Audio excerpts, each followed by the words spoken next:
Sure. Goods and services are produced by using productive resources that economists call factors of production. Factors of productions are grouped into four categories: land, labor, capital, and entrepreneurship. Very important here, guys. When we were defining economies and we mentioned that there are limited resources and our needs or wants are unlimited, yeah, and therefore we have to choose, we have to optimize the use of the resources. Well, in economics, we are talking, and all time we will be talking about this, yeah, the factors of production. And because of simplicity, we're not talking about inputs. We know that there are different kinds of natural resources, yeah, but let me talk about that natural resources just as land.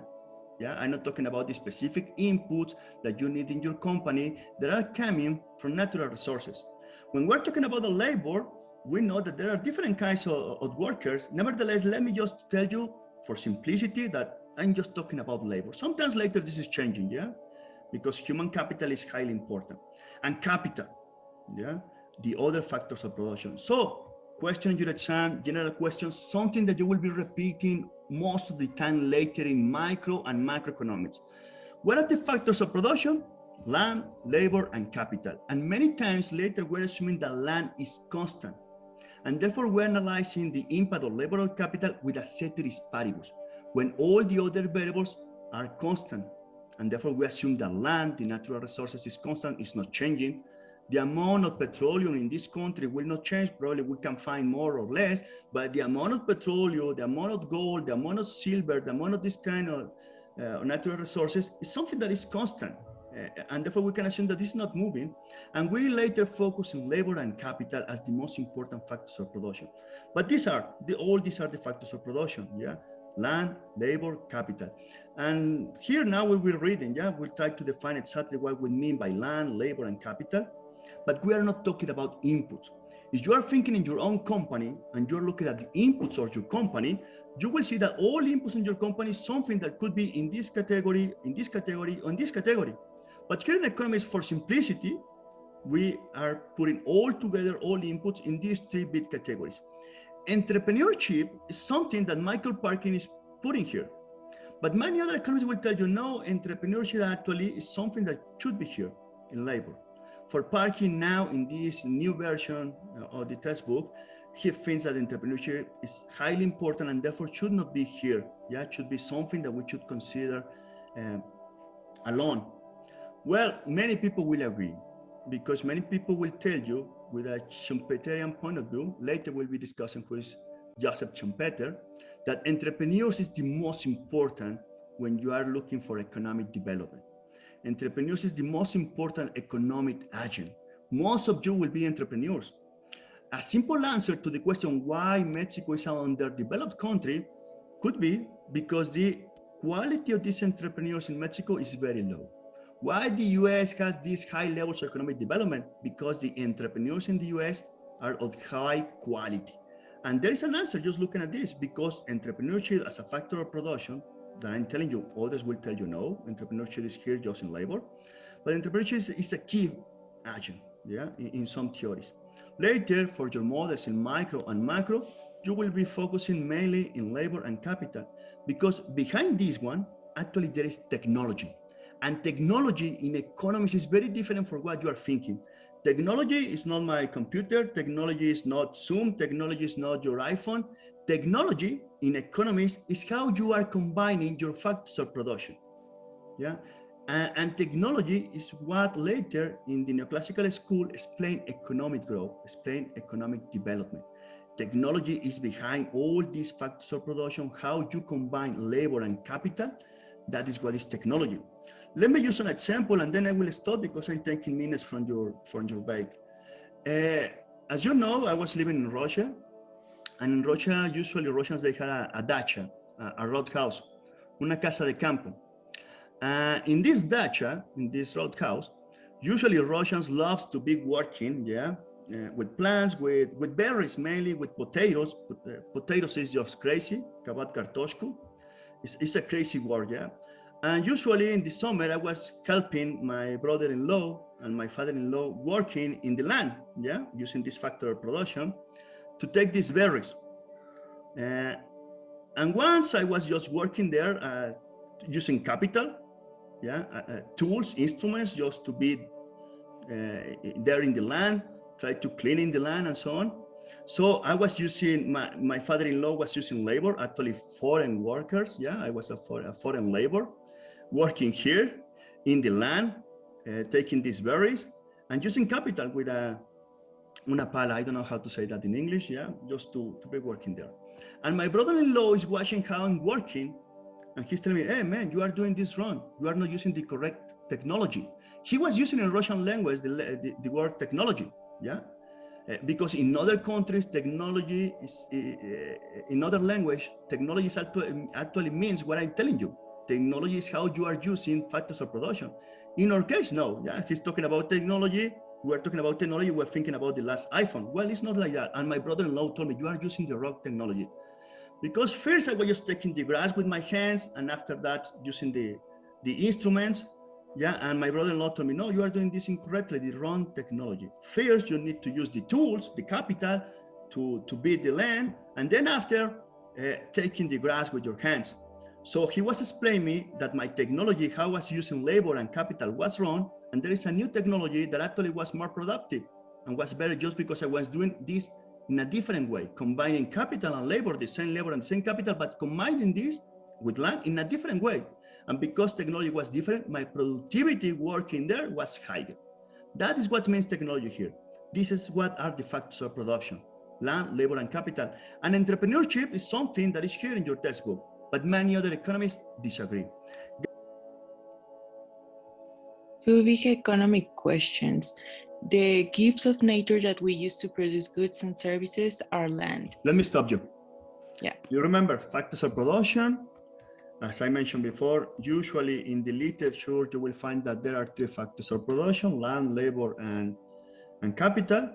And here is just a definition. Okay, what do you mean by land? And I already gave you some examples. What is land? The gifts of nature. Can you give me another examples of what is land as a factor of production?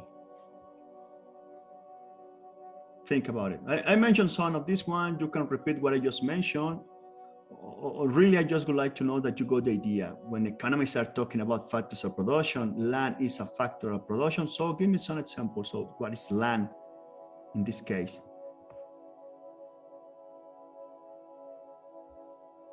Did you get it? Maybe like the raw materials. Exactly. Can you give me examples? Maybe like you mentioned about if you work in agriculture, maybe the soil where you plant, the equipment you use, maybe, or that would be actually it could be even some kind of this agricultural products could be there, but usually, well, if that is an input, if you are using tomatoes as an input, yes, it is part of this definition. But most of the time when we're talking about land, actually we're thinking like that, just like land. The land where is our country. We're assuming that a big country, for instance, Russia, the largest country in the world, Mexico, also a very big country, or the US, also a very big country. So these kind of countries, they had a lot of land. And then in this land, it's not a desert, there is something, there are forests, there are natural resources, there is petroleum, there is gold, there is silver. When we're talking about land as a factor of production, we're thinking about these kind of natural resources in your country. This is factors of production. Actually, you are not doing nothing, it's just coming from the nature. And lucky you, because in your country you had a lot of resources, natural resources, and therefore you are rich, thinking in terms of the natural resources coming from land. That's what I mean. Okay, it's clear for everybody else, I suppose. Now, please go ahead, reading, Danny. The work. The work time and work effort that people devote to producing goods and services is labor. Mm-hmm. The quality of labor depends on human capital, which is the knowledge and skill that people obtain from education, on the job training and work experience. Okay, we have skilled and unskilled workers, for instance, and there is human capital that usually is something that we measure with level of education. Could be also work experience. Most experience you are getting For instance, in my case, as professor, as more experience I'm getting teaching, so I'm doing my job better, higher is my human capital. As higher is my level of education, so higher is my level of human capital. And this education or experience, this human capital is highly important. Later, you will see in macroeconomics to explain economic growth, to explain economic development. Yeah, to explain the difference of economic growth, economic development between the US and Mexico. Well, one explanation is because the levels of human capital is very different. Why? Because labor as a factor of production, yeah, for what we are producing, for all goods and services we are producing, labor is highly important.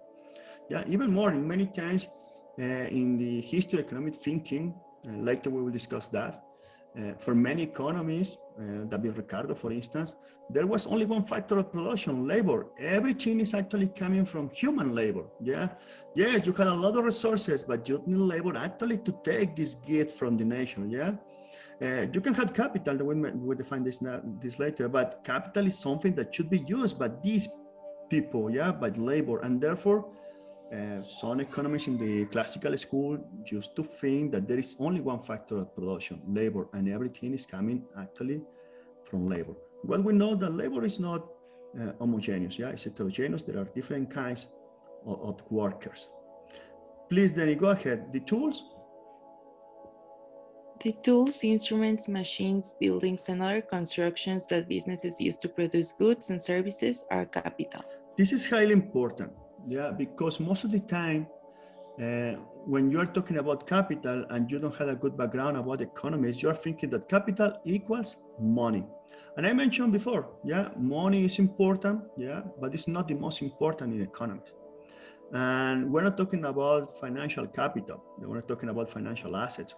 When we're talking about capital, we're talking about these kind of goods that we are using to produce other goods, tools, instruments, machines, buildings. I also mentioned before that in Mexico, because of the language could be, yeah, because I told you in Russian language is not exactly the case. When we're talking about technology, we're thinking in the new iPhone. Yeah, well, the new iPhone will be here as capital is you are using your new iPhone to produce other goods and services. Will be some kind of machine, some kind of instrument. Yeah, but that is not technology. I mentioned that technology is how you are combining land, labor, and capital. So guys, do not forget, yeah, and money is not here in this definition. Money is something that is not here. Yeah, money is something different that mainly you will be discussing in macroeconomics.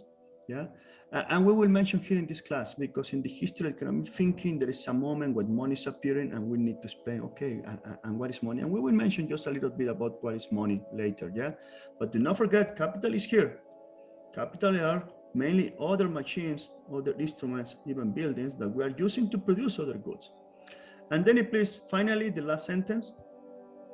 The human resource that organizes land, labor, and capital is entrepreneurship. Okay, as I mentioned before, here is Parkin and many other scholars thinking that entrepreneurship is so relevant that should be considered as a factor of production and therefore should not be included here in labor. Yeah, many other economists disagree. Yeah, they think that entrepreneurship should be is already here, that we don't need to separate entrepreneurship from labor.